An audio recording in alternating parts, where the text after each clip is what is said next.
estar en esta. Lo que vamos a tratar de hacer es una conversación informada y en tanto a eso le pido a las personas que si aparecen dudas, por chiquitas que sean, las pongan en el chat para que yo las pueda ir integrando en el discurso pedagógico y que de esta manera, cuando sea el espacio de la ronda de preguntas, no tengamos tantas acumuladas y se puedan haber respondido en su mayoría. Así bien, las personas que se distraen con el chat, la sugerencia siempre es a minimizarlo y no a coartar, ¿cierto?, la expresión de las otredades. Porque lo ideal de esta instancia es que pueda ser para sentirnos apoyados y apoyadas. Bien, ya dijeron que yo me llamo Eugenia, entonces a mí me gustaría que se me tratara como tal y yo voy a tratar de que esta conversación sea teórico-práctica, para que como madres, padres y cuidadores también podamos ir integrando estos elementos a nuestra práctica cotidiana. Bien, nosotros tenemos que iniciar esta conversación entendiendo que la crianza respetuosa tiene un origen, ¿cierto?, en la teoría del apego. Nos damos cuenta que las personas se van desarrollando de manera más eficiente en la medida que hay un contexto en el que podemos confiar. En la medida que podemos confiar en ese contexto, podemos ir desplegando distintas habilidades, distintas virtudes y distintas formas de relacionarnos desde lo seguro. Entonces, para que esto se dé, lo que nos fuimos dando cuenta es que el cuidador, la cuidadora, quienes estamos acompañando los procesos de desarrollo, tenemos que tener un estilo que sea desde una afectividad consistente, que tenemos que reaccionar de una forma en que la otra persona pueda predecir esos estados y que estos estados estén libres de violencias. Entonces ahí empezamos a hacer elementos en donde fuimos jugando de pasar de estilos que eran muy autoritarios, donde a mí se me respetaba por solo tener jerarquía y edad, y tener prácticas de crianza coercitiva. Nosotras vivimos en Latinoamérica, a alguna nos habrá tocado la amenaza de la chancla, la amenaza del cinturón, e incluso se ha normalizado en ciertos estadios, ¿cierto?, de edad, que un golpe solucionaba cosas o se decía en un contexto histórico que la letra con sangre entra. O sea, estaba validado socioculturalmente un estilo de crianza que era violento. ¿Qué empezó a ocurrir? Que entre más violento era el estilo de crianza, más aparecían patologías de salud mental y se trató de corregir. En esa corrección nos fuimos para el otro lado y muchas personas cayeron en un estilo, en un momento, laissez-faire. Esto quiere decir que dejamos a las personas en libertad y pasamos de un estilo de crianza muy rígido y muy autoritario a un estilo de crianza que era casi negligente porque no poníamos límites. ¿Qué vino a hacer la investigación? ¿Qué vino a hacer Jane Nelson?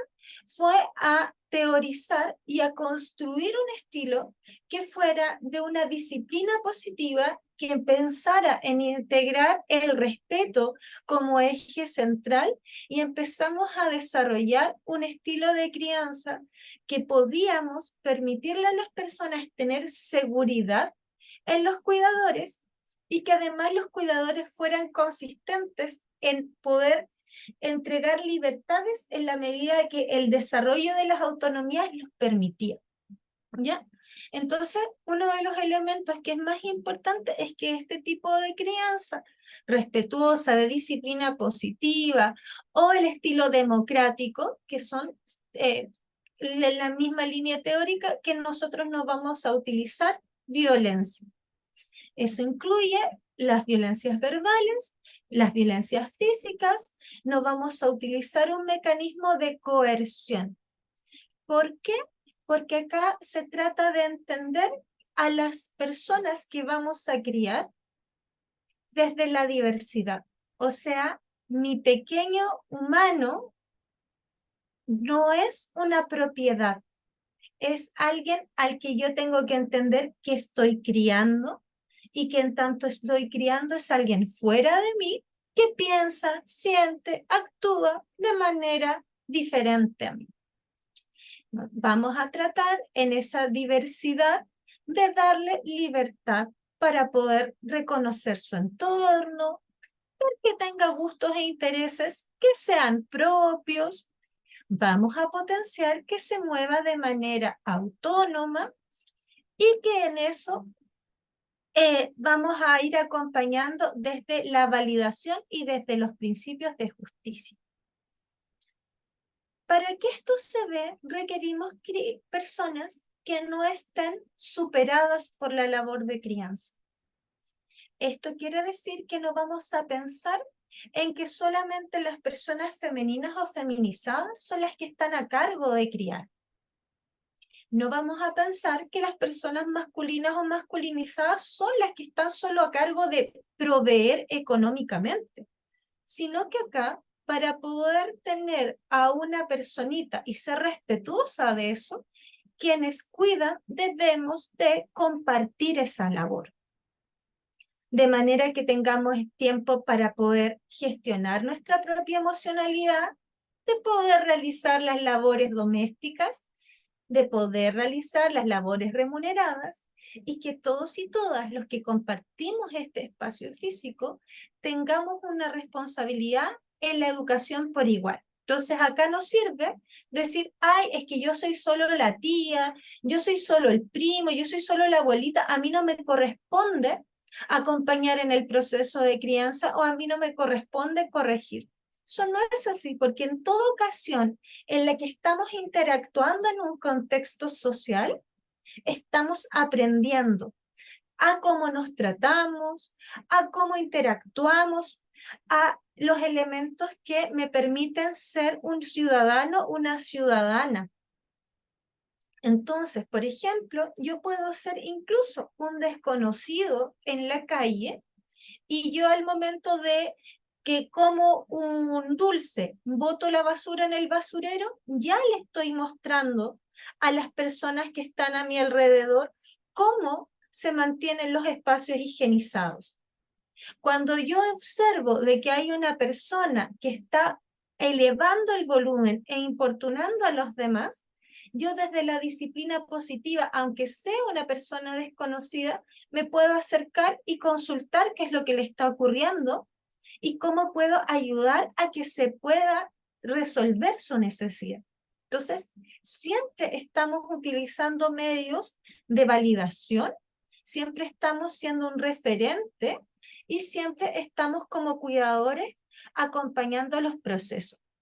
Entonces, la Eileen nos dice, desde esta perspectiva, también como cuidadores debemos de conocer nuestras potencialidades, pero también nuestras limitaciones. Identificar la importancia de nuestros roles en la familia y en la sociedad. Es un excelente resumen el que hace Eileen y de hecho así se observa. ¿Por qué? Porque yo no puedo enseñar respeto a los derechos si yo me encuentro atacando a las diversidades. Yo no le puedo enseñar a una persona que no grita en ciertos espacios si yo constantemente grito. Entonces, todas las personas que están alrededor somos responsables de la crianza.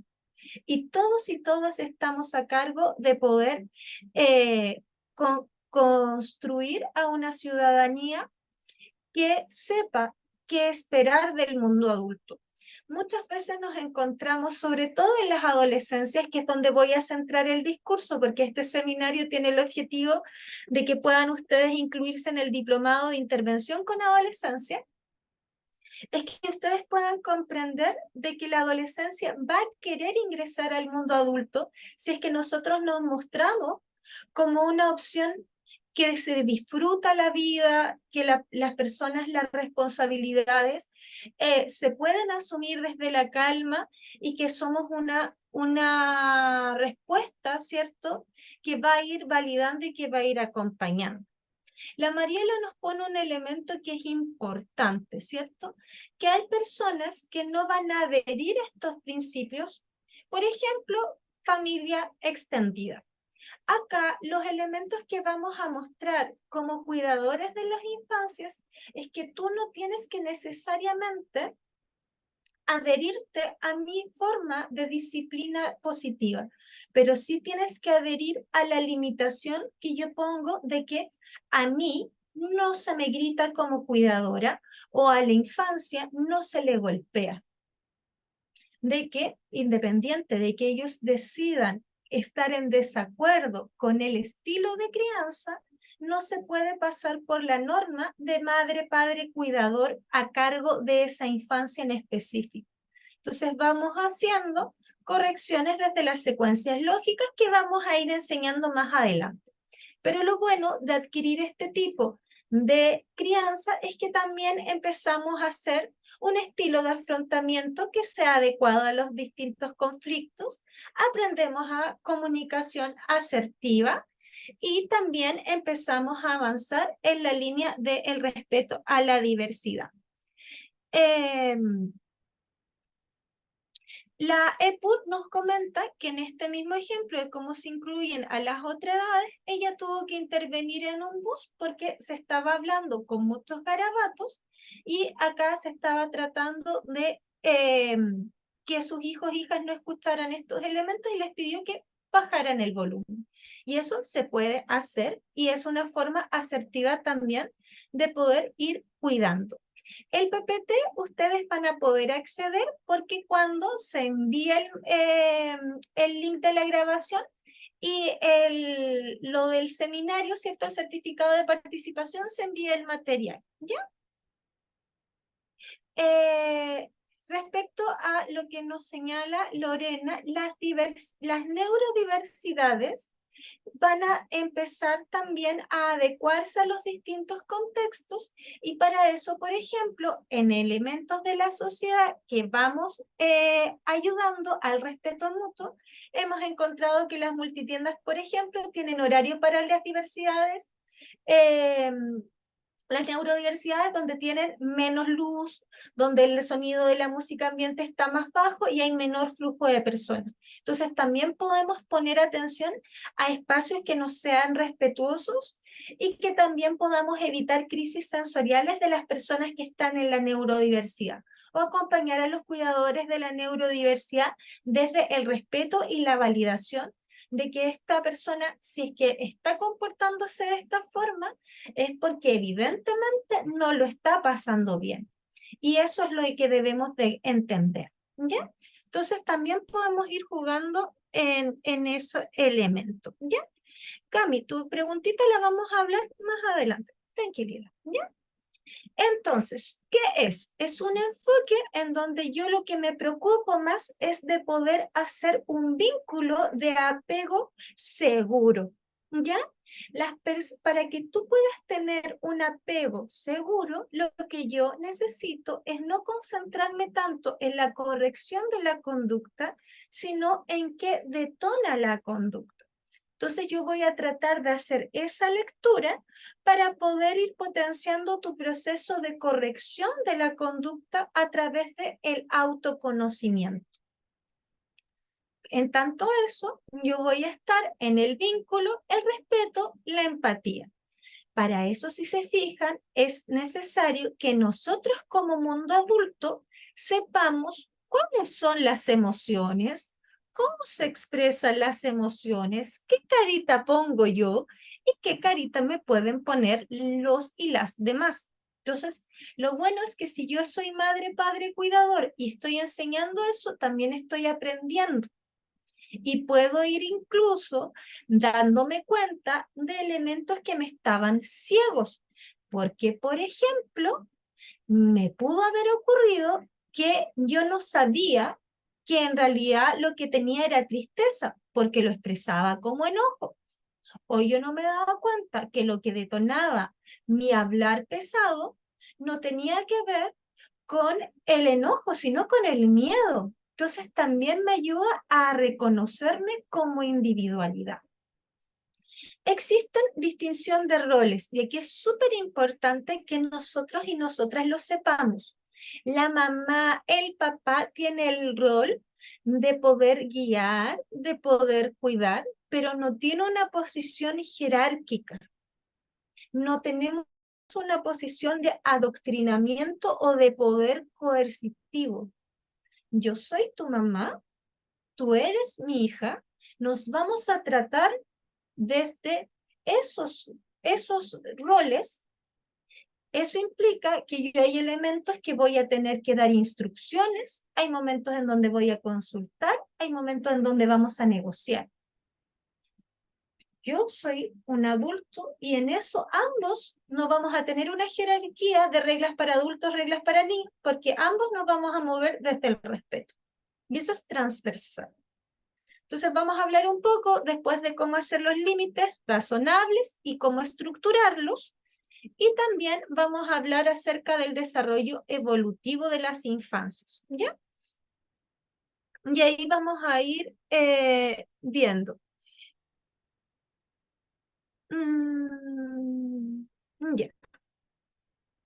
Entonces, ¿qué no es? Y aquí creo que va a ser importante que lo sepamos. La crianza acá no es un elemento donde no va a haber límites, no va a haber consecuencias, que las infancias hagan lo que quieran. No es que nosotros como madres, padres, cuidadores seamos perfectos y no perdamos la paciencia, la vamos a embarrar, ¿ya? Pero para construir un apego seguro, yo tengo un gran margen de error, ¿ya? Si yo respondo bien 6 de cada 10 veces, de manera consistente, de manera que mi hijo o hija pueda saber qué esperar cuando pide, ya voy a crear un apego seguro. Entonces tengo 4 ocasiones para tener un mal día, para no tener paciencia, para salirme de madres, para equivocarme. Y eso también implica que yo voy a saber que mi cría no va a ser perfecta. Porque acá yo no estoy buscando una cría que no ensucie, que no grite, que no se ría, que no haga berrinche. Porque es parte de su proceso de crecer. Yo lo voy a entender. No es una salida fácil porque si se fijan, requiere mucho de estar aprendiendo de sí mismo, de teniendo un espacio para poder calmarse, requiere, por ejemplo, tener algunos elementos de seguridad, ¿ya? Es difícil ser respetuoso cuando estamos en un contexto en donde nos estamos goteando, donde no sabemos si vamos a tener dinero a fin de mes, donde hay violencia, donde hay consumo de alcohol y sustancias. La crianza respetuosa es difícil, muy difícil. Y acá no está centrada solo en los resultados. Sí, esperamos resultados, pero lo que vamos a ir monitoreando no es eso. ¿Ya? Por eso vamos a estar construyendo un elemento que es importante. Acá hay muchas personas que creen que no es tanto acerca de tu hijo, sino que de ti. Y creo que en ese elemento hay personas que creen que uno aplica este modelo porque uno trata de seguir la moda, que uno trata de, desde los privilegios, utilizar ciertas cosas. Ya, creo que en eso hay que ir corrigiendo. Acá es un elemento en donde pensamos en las infancias. Pensamos en qué nos habría gustado a nosotros como adultos haber tenido cuando íbamos creciendo. Se trata de un enfoque que está pensando en qué va a tener libertad y autonomía esta persona en la medida que se desarrolle.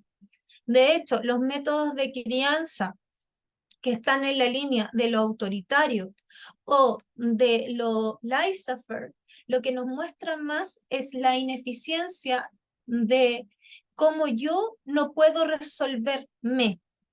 ¿Por qué? Porque muchas veces yo voy a corregir desde lo coercitivo para que no sentirme, no hacerme cargo de la rabia que me provoca el actuar, de la vergüenza que me provoca el berrinche. O muchas veces voy a actuar desde lo laissez-faire para no hacerme atado teniendo que lidiar con que me hagan una pataleta. Mejor le doy lo que quiera, mejor no me preocupo. Y ahí es complejo, porque lo que está buscando eso es el adulto su propia comodidad.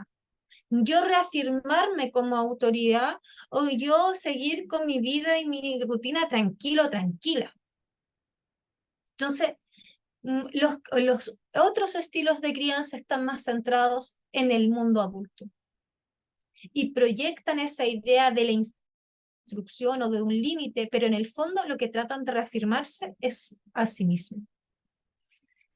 Acá nosotros en la crianza respetuosa tratamos de poner palabras a lo que no creemos que nuestro hijo o hija siente y no decir lo que tú sientes, lo que tú quieres. Porque cuando el otro o otra está pasándolo mal, lo que necesita es comprender eso. Después viene el momento en donde vamos a decir lo que pensamos, vamos a dar consejos, vamos a dar valores, vamos a tratar de que eso se integre. ¿Ya? Por ahora vamos bien. ¿Hay alguna duda de lo que hemos pasado? Me lo dejan en el chat y así yo lo puedo ir corrigiendo. Vamos bien, me dice la Pamelita, la Eileen, ya. Entonces, yo avanzo tranquila. ¡Uy! Tenemos una tocaya, Euge. Súper bien. Entonces, los límites, ¿ya? ¿Qué es importante con los límites? Es que nosotros vamos a desarrollarlo porque es necesaria para que la persona pueda estructurarse. ¿Ya? Entonces tenemos límites que lo que van a propender es que la persona pueda mantenerse íntegra en lo físico, en lo emocional, en la salud, en la seguridad, ¿ya? Entonces, lo que vamos a ir es transmitiendo seguridad de que siempre se van a respetar las necesidades del desarrollo y sus necesidades primarias. ¿Cómo lo vamos a hacer? Limitando los espacios para que pueda explorar de manera segura y desarrollarse. El límite, ¿cómo lo establecemos? Va a marcar una diferencia entre que hay una libertad y que no la hay. El límite implica que nosotras como adultos vamos a exponer, porque el mundo es muy grande, ¿cierto? Y el pequeño humano o el adolescente no está totalmente desarrollado. Entonces, ¿qué voy a hacer? Al principio voy a estructurar límites que tengan que ver con el espacio.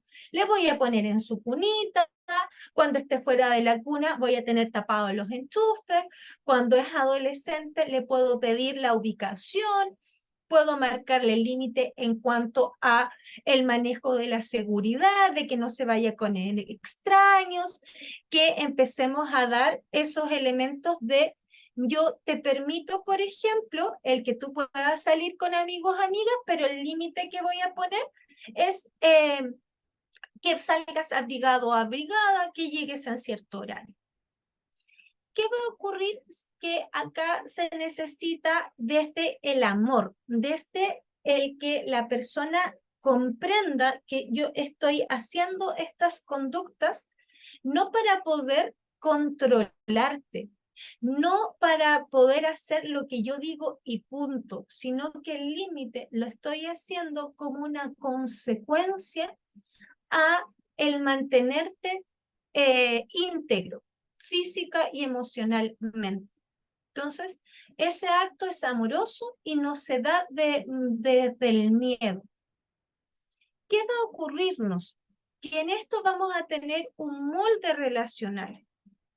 Que, por ejemplo, yo no solamente limito el acceso del infante a la cocina, desde es peligroso. Yo limito con información, por ejemplo, en la medida que son más grandes, les voy mostrando cuáles son los elementos del corte, que se puede ir integrando en el uso de los cuchillos, que se puede ir integrando cuando ya es más niño o niña a la labor doméstica, hasta que llega a la adolescencia y muchas veces lo que estoy tratando de hacer es limitar, ¿cierto?, a que estas conductas se mantengan. Entonces, por ejemplo, al inicio yo voy dando límites de que a qué espacio se puede hacer, qué tipo de supervisión, y después puedo dar solo instrucciones, ¿ya? Entonces, está muy, muy bonito cómo vamos avanzando. Vamos haciendo validación de avances, validación de logros con el objetivo de que aumente la confianza en nosotros como cuidadores, permitiendo que ellos puedan avanzar y ellas puedan avanzar en una buena dirección. ¿Ya? ¿Por qué? Que no suele ocurrir, ¿cierto? Que muchas veces nosotros, nosotras, si no tenemos el límite claro, si no es el mismo límite para todos y todas, dependiendo de la edad, ¿cierto? No vamos a tener, no va a ser consistente, no van a tener una forma de comprenderlo. Entonces, por ejemplo, si yo tengo el límite de que mi casa no se ofende, yo no puedo andar ofendiendo. Si digo que en la casa no se grita, no vamos a andar gritando. Tenemos límites que son naturales, ¿ya? Estos existen sin que intervenga ningún otro ser humano. El bebé no puede ir a la cocina, hacerse la leche, volver a la cuna y seguir durmiendo. El tamaño de la persona es un límite natural. ¿Ya? Asimismo, nos va a ocurrir que tenemos límites naturales en la medida que vamos creciendo. Tenemos nuestro espacio físico, tenemos límites naturales de qué temperaturas resiste mi corporalidad. En la adolescencia, uno de los límites naturales que nos cuesta seguir es estoy con fiebre o estoy resfriada y eso implica que no puedo salir a carretear ese día o no puedo hacer actividad física. Los límites también nosotros como adultos, nosotras como cuidadoras, cuidadores, vamos a definir como algunos no negociables. El respeto a los demás, el respeto a los animales, a los materiales, a los espacios y el respeto a la salud física de nosotros mismos y de nuestro entorno.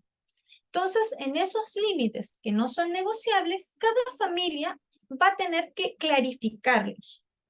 Entonces, los límites al inicio los marcamos en cosas tan pequeñas como al perrito no se le tira el pelo, se le hace nanay. Puedes estar enojado, pero no se tiran los lápices, se recogen, ¿cierto? Y vamos trabajando con algo que se llama consecuencias lógicas, ¿ya? Si yo me molesté y boté el vasito con agua, lo que voy a hacer es no retar, no sigo, ya. Se cayó el vaso con agua. Primero vamos a declarar eso. Se cayó el vaso con agua. Dejaste todo mojado. ¿Cómo lo vas a recoger? ¿Cómo lo vas a limpiar? Y empezamos con el respeto a los materiales. Acá no lanzamos las cosas. Acá la mamá no habla gritando y ni tirando las cosas. Entonces no podemos seguir. En general, la infancia lo que va a hacer es que va a buscar un trapito o tú lo puedes acompañar a que limpie y eso va a permitir que ese límite no negociable se mantenga. Y después, cuando haya pasado ese elemento, vamos a hablar acerca de la gestión emocional o qué ocurrió. Pero lo primero es, cuando se trata de un límite que se transgrede, marcarlo. Y se marca cortito, ¿cierto? No se lanzan las cosas y si se lanzan, hay que, ¿cómo lo vas a reparar? ¿Cómo lo vas a limpiar? ¿Cómo lo vas a corregir? ¿Ya? Complementario a eso, lo que vamos a tener son normas. Y ahí a la mayoría de la gente le gusta esos elementos, ¿ya? Las normas es cómo nosotros vamos a convivir respetando las necesidades propias y las de los demás y marcan una organización de la familia. ¿A qué edad es correcto pedir reparación? A toda edad, cuando se transgrede cualquier límite, cualquier norma. En cualquier momento nosotros podemos ir pidiendo que la persona pueda visualizar cómo corregir el error. Vamos a abordar eso un poquitito más adelante en más detalle, pero siempre se debe de corregir el error. ¿Ya? ¿Qué pasa? Elvis nos pone un elemento de que hay un periodo entre los 4 y los 6 años que no comprenden lo que es irreversible. Por eso vivencian dichas situaciones con más estrés y angustia. Y por eso es importante que vayamos haciendo preguntas para que puedan comprender los procesos de reversibilidad y también para que puedan encontrar vías alternativas. Y en eso va a ser importante que nosotros como adultos sepamos qué vamos a marcar en la norma y cómo vamos a ser consistentes en esa norma, ¿ya? ¿Para qué? Para que podamos negociar qué vamos a hacer cuando una norma se transgreda, qué vamos a hacer para poder corregir de una manera en que la persona pueda saber qué hacer y qué no hacer. Y al mismo tiempo, nosotros como mundo adulto podamos ser coherentes, ¿ya? Yo, por ejemplo, tengo algunos elementos que son importantes. Es todo por igual, ¿ya? Es la misma norma para niños, para padres. El mensaje es corto, el mensaje es claro. Normas que me gustan mucho, comer y cenar todos juntos, sin televisión, conversando. No se salta en el sofá porque tiene elementos que son duros, pero sí se salta en mi cama, cuando yo estoy acompañando. Nos ponemos y quitamos la mesa todos y todas juntas. ¿Por qué vamos a establecer esta norma? Y si se fijan, sirve para todo el ciclo vital. Porque yo tengo que, por ejemplo, como mujer trabajadora, madre, tengo una necesidad de que mi casa esté limpia y ordenada. Es una necesidad secundaria mía. Y es una necesidad primaria para mi hija de 7 años que vivir en un entorno limpio, si no se puede enfermar. Entonces, como familia, instauramos que todos y todas colaboren en la labor doméstica. Esto va a ser respetuoso en cada etapa del ciclo vital. Mientras la persona es más autónoma, mayor participación.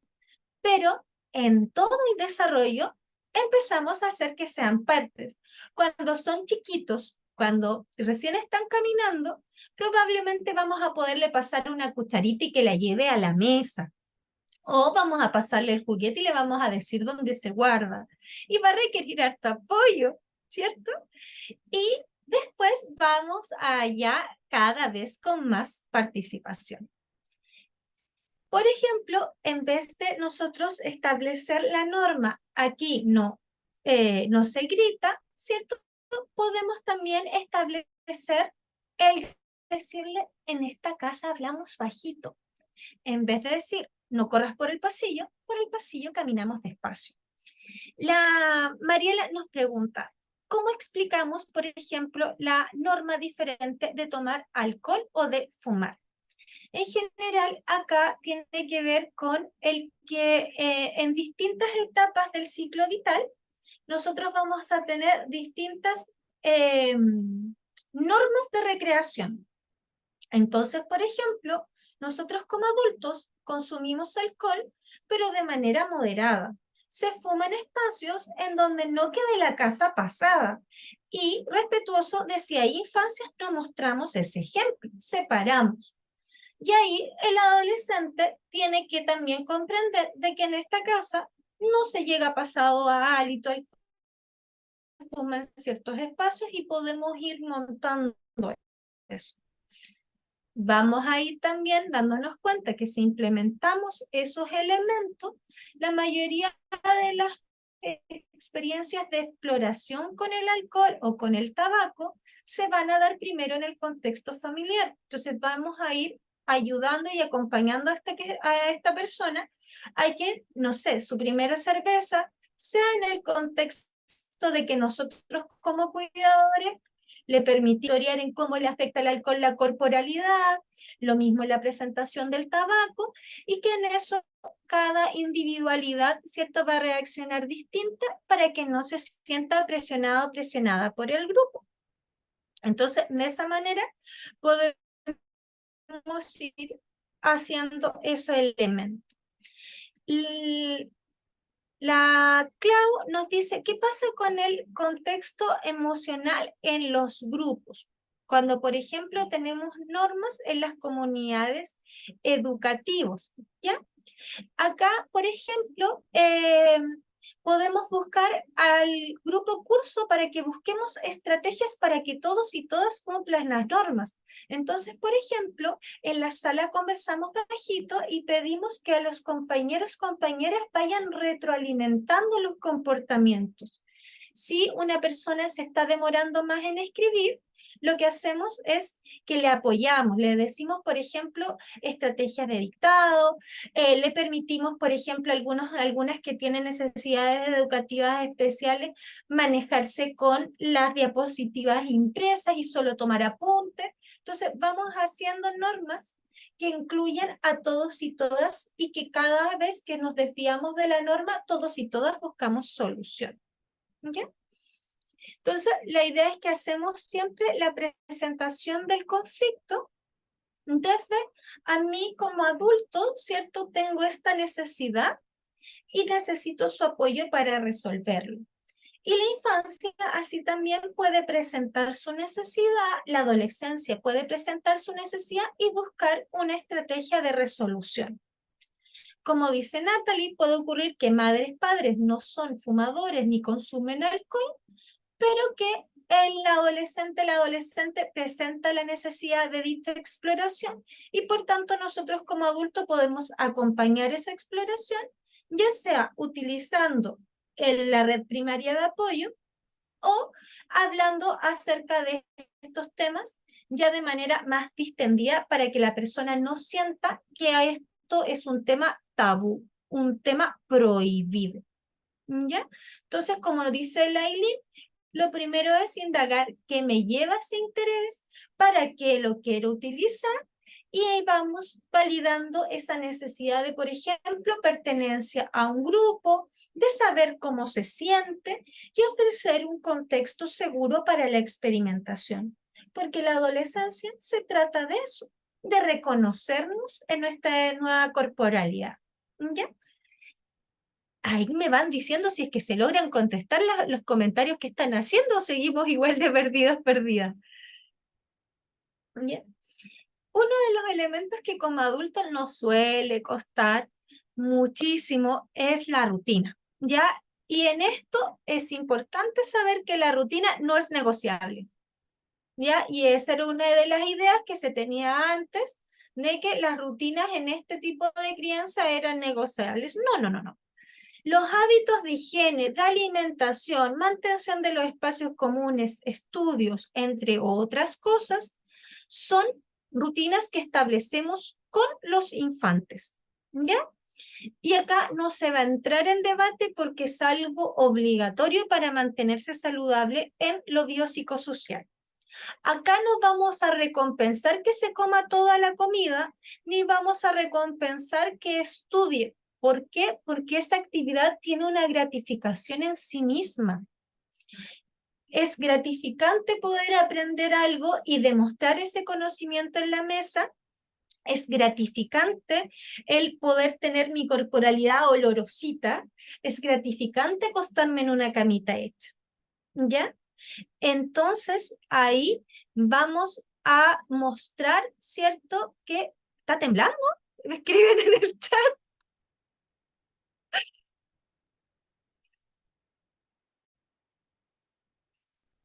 Ya, en Santiago está temblando. Ánimo, coleguitas de Santiago.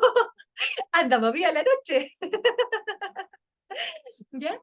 Entonces, los elementos de la rutina los vamos a tener clarificados, ¿ya? Lo importante es que esta rutina sea algo que podemos cumplir todos y todas, que sepamos que hay elementos de la rutina que puede ser un checklist diario, sobre todo con las adolescencias, de ir marcando ciertos hitos en el día que puede ser el cambiarse de ropa cuando se llega del cole, que puede ser el que hizo alguna labor doméstica, el que hizo la mochila para el día siguiente. ¿Ya? ¿Por qué no vamos a premiar? Porque lo que está haciendo es para su propio bienestar. Lo que sí vamos a hacer, que no es lo mismo que un premio, es poder elogiar. Que vamos aquí a tratar de ir valorando los logros en la rutina y vamos avanzando en esos elementos, ¿ya? Entonces, vamos a ir jugando en esa línea. Pautas que debemos de evitar para la sobreprotección y para la permisividad, para no ponernos muy pesaditos, ¿cierto? ¿Qué nos suele pasar? Nosotros y nosotras sabemos como profesionales de la salud mental que la sobreprotección entrega el mensaje de tú no puedes. Entrega el doble mensaje de que afuera es muy peligroso y que tú tienes muy pocos recursos. Entonces, lo que nos suele pasar es que vamos limitando el desarrollo. Asimismo, ¿qué nos va a pasar? En la permisividad le damos a entender que no existen límites y esa persona puede caer en conductas de riesgo que pueden tardar años en rehabilitar. Como decían ustedes, en el consumo de alcohol y de drogas, si no ponemos ningún límite, lleva años salir de un proceso de drogadicción o ir corrigiendo los elementos de la secuela de una exploración inadecuada. Entonces, no vamos a ir caminando por esas líneas. ¿Qué va a ser importante, cierto, para evitarlo? Conocer a tu cría, ¿cierto? Y asumir los retos para los cuales está listo, listo, para que no se nos frustre en exceso.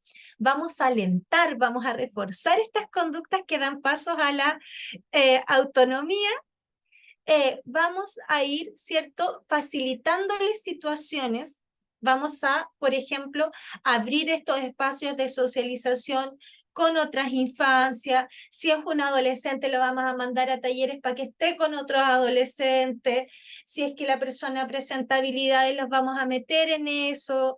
Entonces, vamos a ir generando los elementos de crecimiento y en eso siempre vamos a ir hablando de un área de desarrollo próximo. Cuando hablamos de otorgar herramientas para su desarrollo, es que, por ejemplo, si yo sé que a esta edad la persona debería de iniciar, por ejemplo, la lectoescritura, yo no le voy a regalar el caligráfico al tiro, yo le voy a regalar una cinta para que empiece a mover la manito, porque sé que el desarrollo es encéfalo-caudal y próximo distal. Entonces, encéfalo-caudal, próximo distal. Entonces, ¿qué voy a hacer? Voy a ir entregándole juegos que le permitan el control del bracito, para que después tenga control del codo, tenga el control de la muñeca y termine en el control de la mano. Si yo voy entregando herramientas para que pueda desarrollar eso desde el entendimiento de los procesos. Herramientas que pueden ser también, ¿cierto? Paso a paso en la adolescencia. De, por ejemplo, hija, ve tú, por ejemplo, a dónde vamos a ir con el Waze, o mira, sabéis que vamos a ir a andar en bus para que puedas explorar la ciudad. Mira, yo esta vez no te voy a ir a dejar al cine, voy a esperarte en el estacionamiento para que usted vaya a explorar con sus amigos, amigas. Voy dándole herramientas para que vaya avanzando de una forma en que pueda ir confiando en sí misma. Y ese adolescente lo que va a decir es, pucha, mi mamá, que acá a ella se le ocurrió que yo pudiera salir, yo ni siquiera tuve que pedir el permiso, me está confiando. Y eso va a hacer que si hay un problema con las amigas, amigos, si es que quiere carretear, si es que está enfrentando una relación de dificultad, pueda caer a nosotros.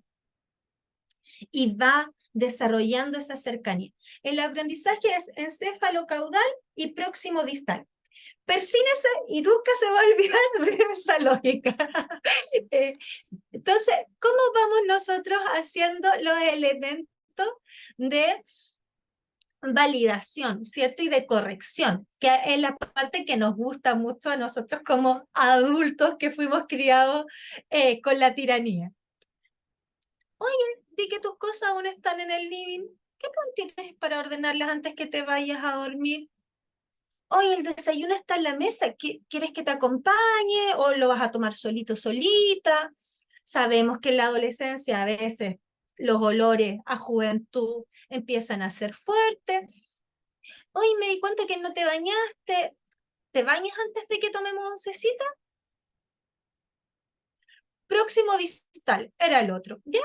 Entonces, lo que vamos a ir haciendo es primero una afirmación objetiva, indiscutitiva, concreta.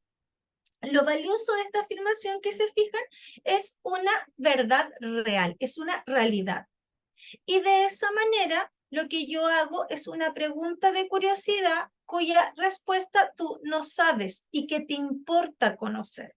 La idea de la pregunta de curiosidad es que la persona tenga la oportunidad de responder genuinamente, para que ellos y ellas se puedan empoderar de la acción, ya que serán dueños de la respuesta. Y quien responde es responsable del dato que entrega, ¿cierto? Les pertenece la forma de solución. Entonces yo también te puedo entregar esos elementos, ¿ya? La personita, ¿cierto?, de iPhone nos dice el jabón y el champú nuevos para probar con quiénes te vas a duchar ahora. Me ha resultado años, ¿cierto? La Yesenia nos dice que estas preguntas le han sido súper efectivas y si el adolescente intenta doblar los límites, empezamos a dejar las consecuencias lógicas y es, si estás tratando de doblar el límite, vamos a tener que revisar. ¿Ese límite es adecuado a tu edad? Si es así, yo lo que tengo que hacer es marcar la consecuencia.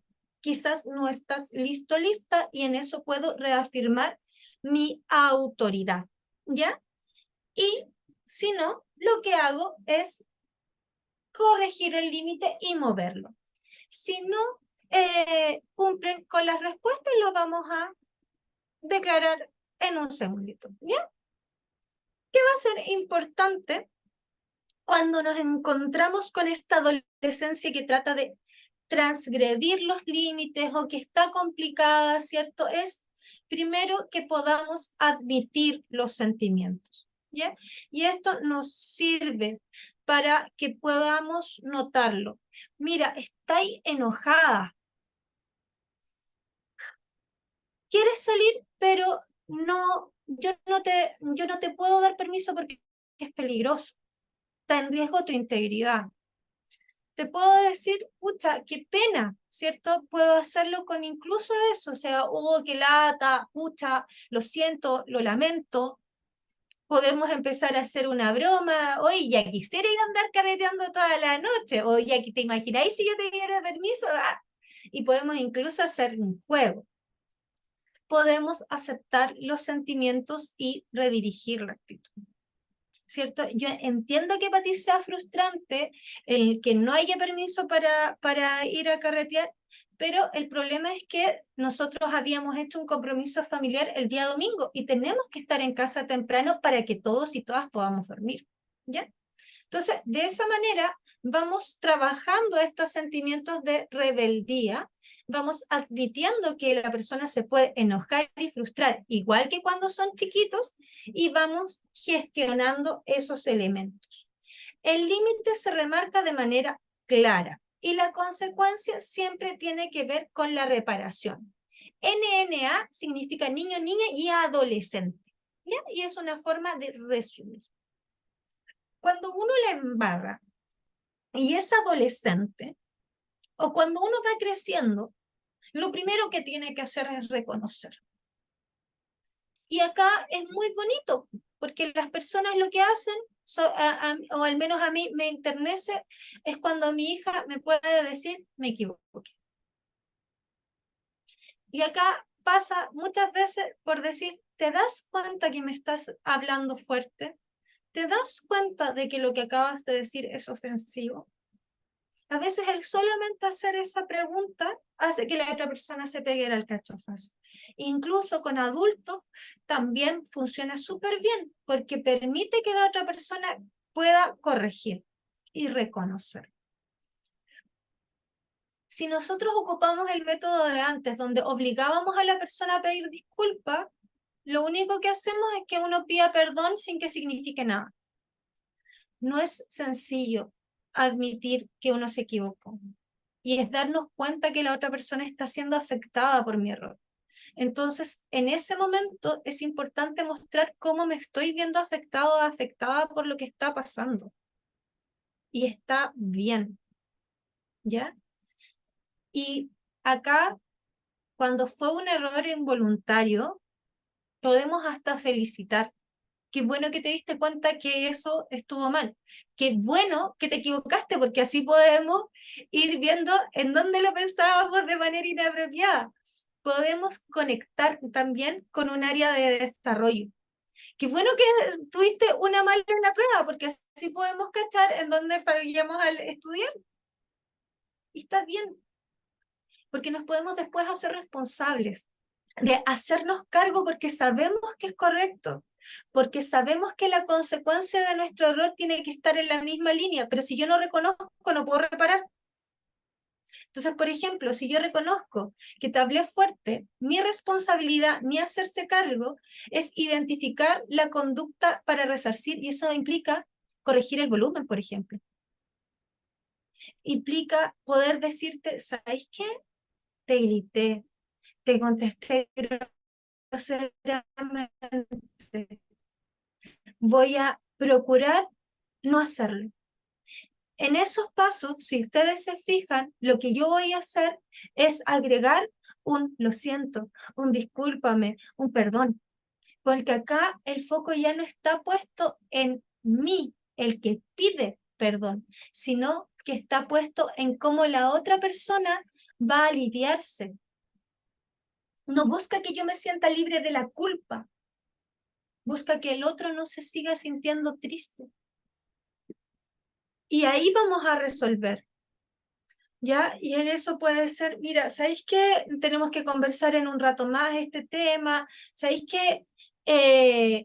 No estamos pudiendo resolver esta dificultad porque nos supera a nosotros, pidamos ayuda. En el resolver puede ser que hagamos ciertos gestos, que nos activemos de alguna forma. Dependiendo de los elementos que estén ahí. ¿Se dan cuenta? Entonces es muy bonito. Ya.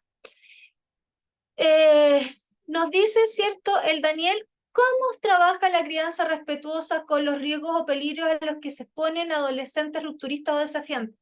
En general, lo que va a ocurrir en esa línea de los rupturistas y desafiantes son personas que necesitan establecer la confianza básica.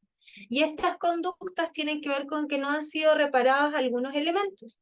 Entonces vamos a entender estas conductas desde lo que está debajo. Entonces, yo veo que estás molesto y por eso estás transgrediendo el límite. Yo entiendo que haya habido dolor en la vida que te hace no confiar en los adultos y desde ahí lo vamos trabajando, ¿ya? Entonces, eh, vamos en esa línea de ir validando. ¿Qué hago si necesito ayuda, cierto?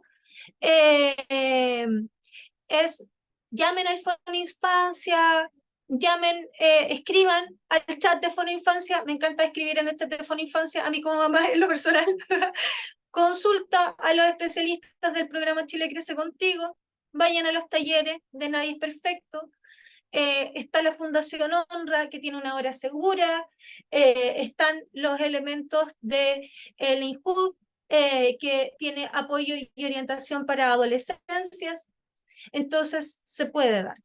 ¿Ya? Lamentablemente, ¿cierto? Es difícil hacer estas estrategias en programas de intervención para adolescentes cuando las personas que crían en el contexto no tienen salud mental, no aportan económicamente, donde el adolescente está con mucho riesgo. Pero acá, ¿cierto, Bastián? No está todo perdido porque en tales contextos lo que estamos implementando como crianza respetuosa es en nosotros, en el vínculo como profesionales. Y en tanto a eso, nosotros somos un adulto que puede ir corrigiendo y el equipo es el que corrige. Y ahí estamos activando todos los elementos de la resiliencia y podemos, en nuestra pauta respetuosa de intervención, acoger y empatizar para que esta persona pueda ir disminuyendo sus conductas disruptivas y estar tranquilo con que la historia de maltrato familiar termina conmigo. Yo no voy a maltratar. Y eso es una decisión.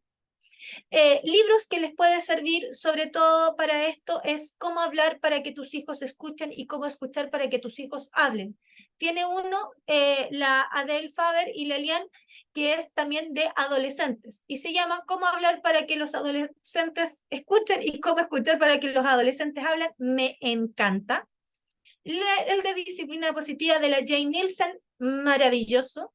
El cerebro del niño del Daniel. Bésame mucho del Carlitos, Disciplina sin lágrimas, El cerebro del niño explicado a los padres. Material hay, claramente nadie es perfecto, todos y todas hemos cometido errores y todos y todas somos hijos de personas que la han embarrado y nosotros como adultos también.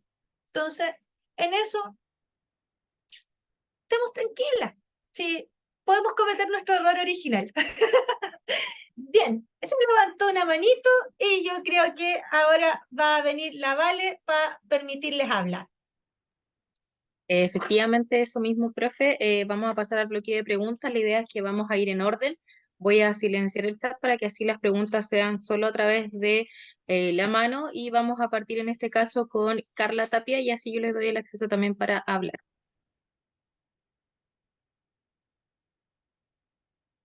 Hola, ¿se escucha? Sí, se escucha, Carlita.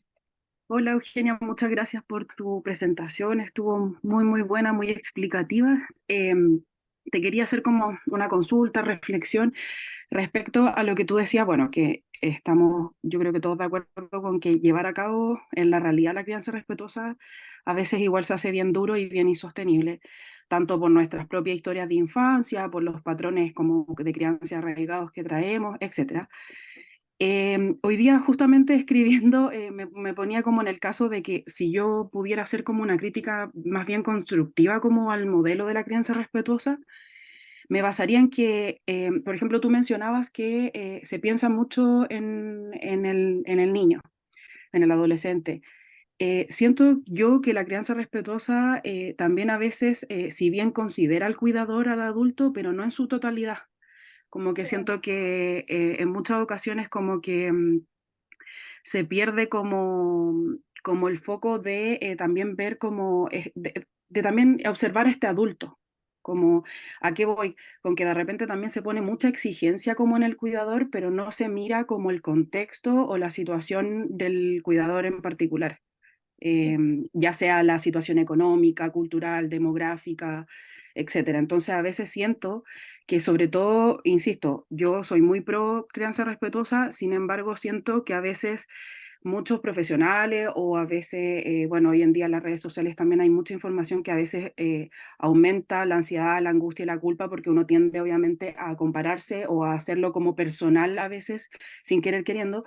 Entonces siento que a veces la crianza respetuosa se cae, por decirlo así, en eso, poniendo muchas exigencias como en el adulto y muchas expectativas. Y bueno, he escuchado esto que también anda rondando como esta información de que la crianza respetuosa como que podría llevarla a cabo solamente como gente privilegiada. Si bien yo no estoy de acuerdo con eso, pero siento que sí es importante mirar y el contexto como del adulto y del cuidador porque eso nos hace como posicionarnos desde otra mirada, ver al adulto y al contexto como de una forma mucho más amplia y poder intervenir de forma como más óptima como a este sistema familiar, en el caso que viéndolo en el sentido de una intervención, obviamente. Claro. Te encuentro toda la razón, Carla. Lo que sí hay que agregar es que cuando se habla de privilegio, se habla desde la intersectorialidad y en eso cada persona va a tener un sistema de privilegio y de opresión diferenciado. Y evidentemente van a haber ciertas poblaciones que no van a poder ejercer el privilegio del respeto porque han sido vulneradas de manera sistemática y eso impide que puedan conceptualizarlo. Sí hay que poner énfasis en quienes cuidan y creo que en eso lamentablemente se piensa que como adultos ya hemos sido criados y nos podemos hacer cargo de manera autónoma de nuestras heridas. Por eso yo también tiré la pista de que muchas veces a la medida que más aplicamos la crianza respetuosa, más vamos sanando nuestros propios patrones y nuestra propia historicidad. Entonces, sí, tienes toda la razón, y es una pega que suele ser dolorosa. O sea, yo con todas las herramientas que puedo tener, me la he llorado todas, me he desbordado, me he toda la cuestión, porque es difícil. Vivimos en un contexto difícil. Gracias por tan bonita reflexión. Señorita o señor iPhone, cuéntenos. Yo voy a bajar la manito para que nos pueda contar. Hola, se escucha, hola Eugenia. Primero que todo, felicitarte. Muy buena la exposición.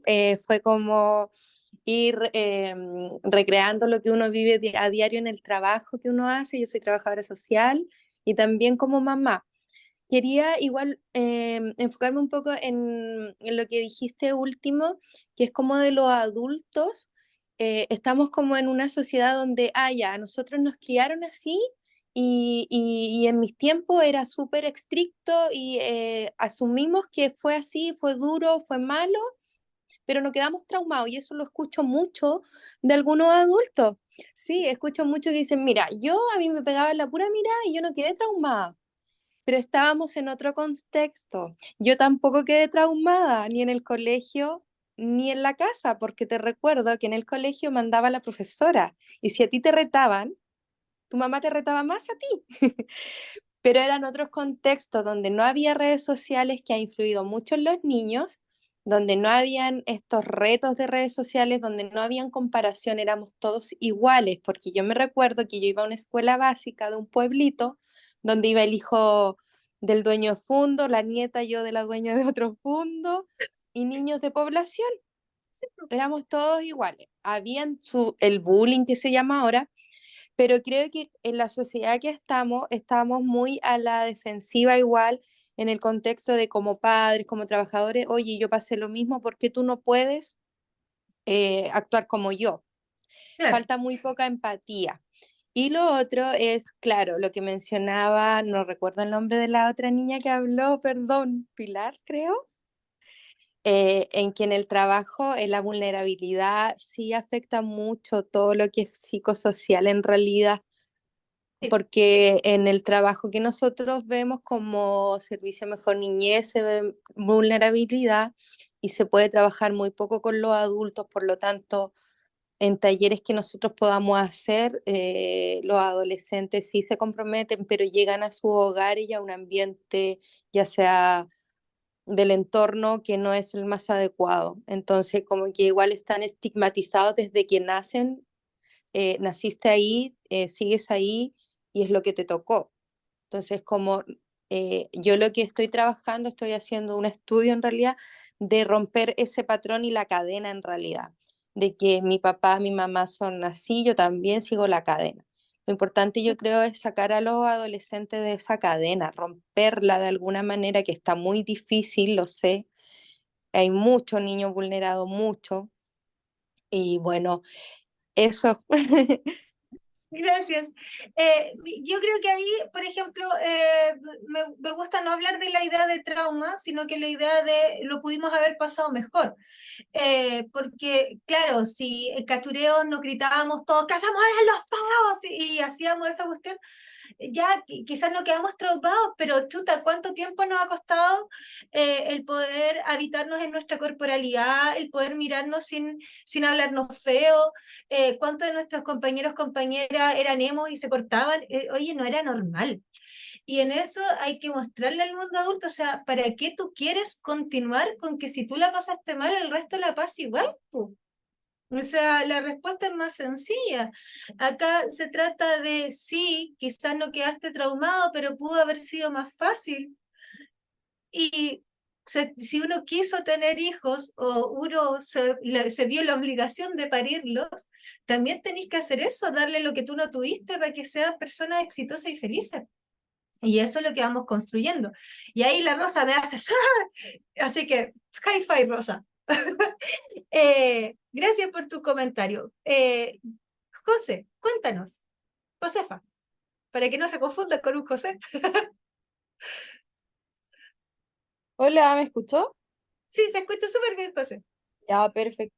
Bueno, primero que nada, decirte que estuvo súper bueno el seminario, se entendió perfecto, así que muchas gracias también por esta exposición.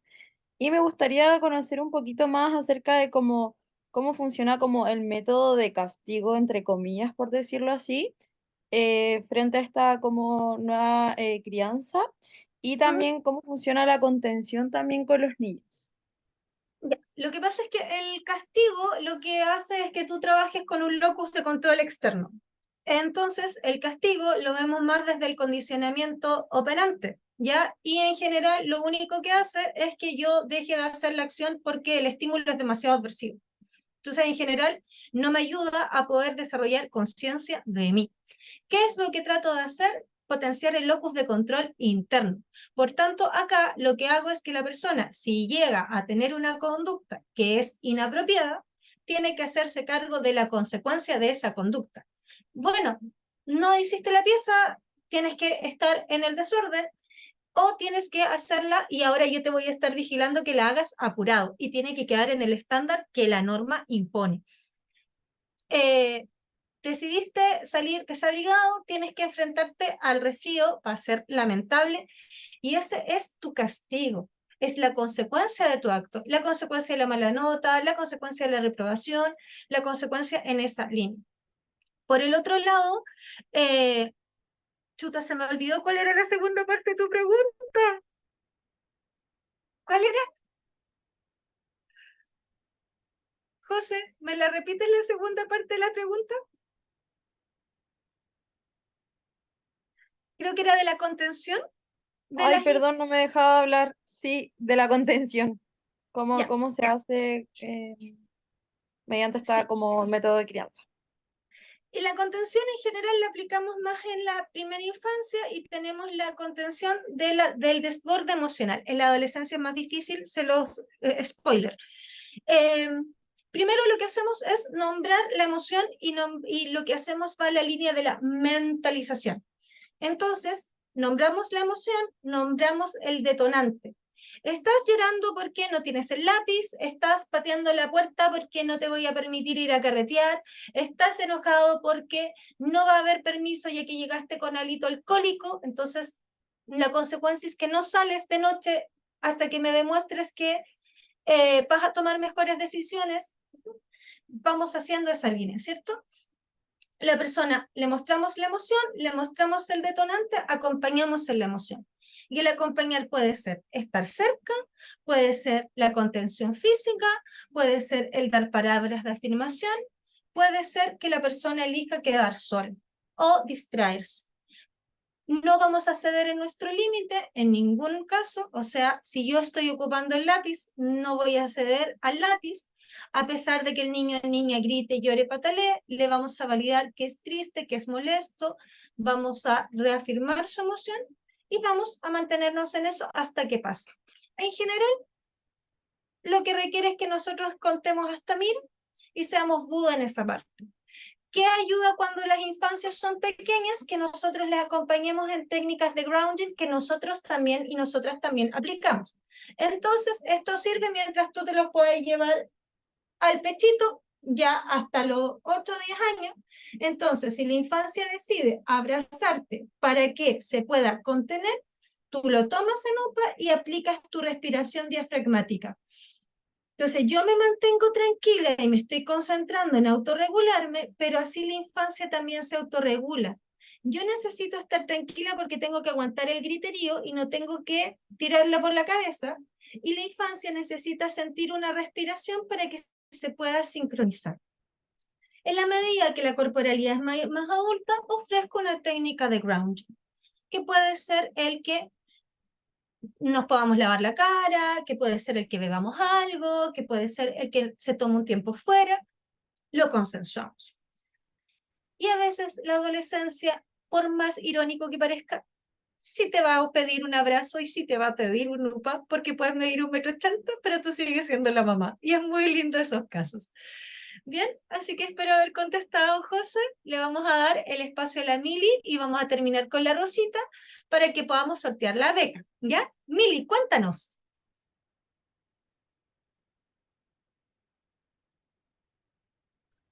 Hola, qué precioso, un seminario muy nutritivo, muy lindo, de verdad se pasó. Gracias. Mi pregunta es, bueno, que es como para complementar con los castigos que no se negocian. Hay castigos que de verdad se nos escapan de las manos y igual tenemos que asumirlos como padres, aunque nos duela.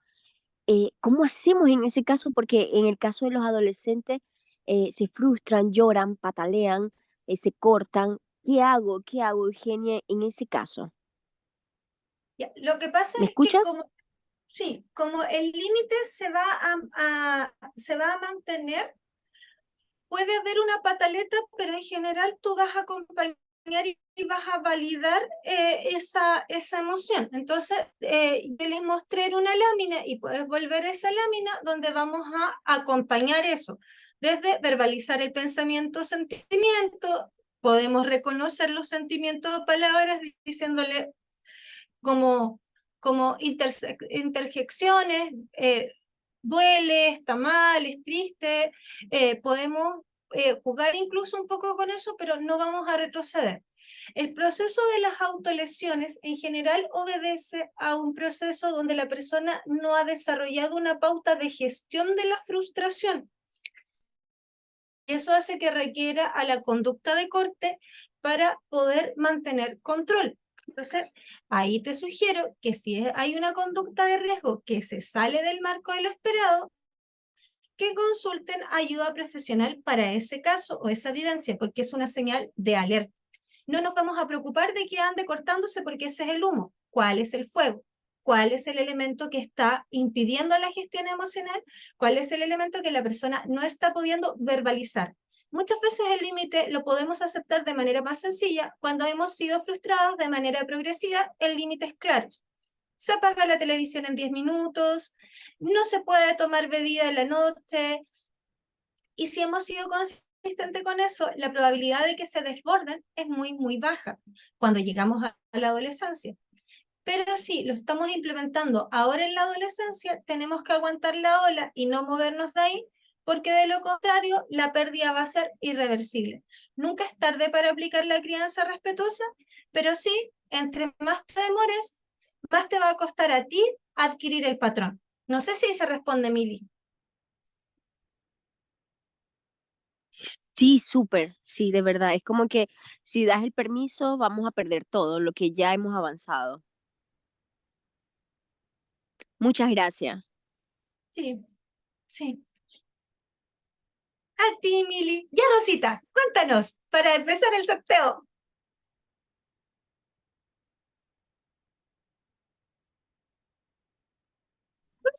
¿Ahí me escucha? ¿Ahí sí? Sí, está bien. Ya, mire, la verdad yo quiero agradecer porque la verdad tomé demasiado apunte, me quedó todo súper claro. Para mí, yo tengo un hijo de 16 y esto de verdad para mí es primeramente ponerlo en práctica. La práctica hace el maestro, así que a través de esto yo creo que va a ser una herramienta fundamental y muy valiosa. Así que más es para agradecer porque a mí por lo menos no me quedó ninguna duda. De verdad que lo anoté todo y te agradezco. Muchas gracias. Eso. Gracias a ti, Rosita. Que tengas una noche bonita y ojalá que nos ganemos el seminario ahí. Quizás que vamos a aprender. Ya vale, démosle. Queremos agradecer la participación de cada uno de ustedes en este seminario, como también agradecer a Eugenia Escalona por la excelente exposición el día de hoy.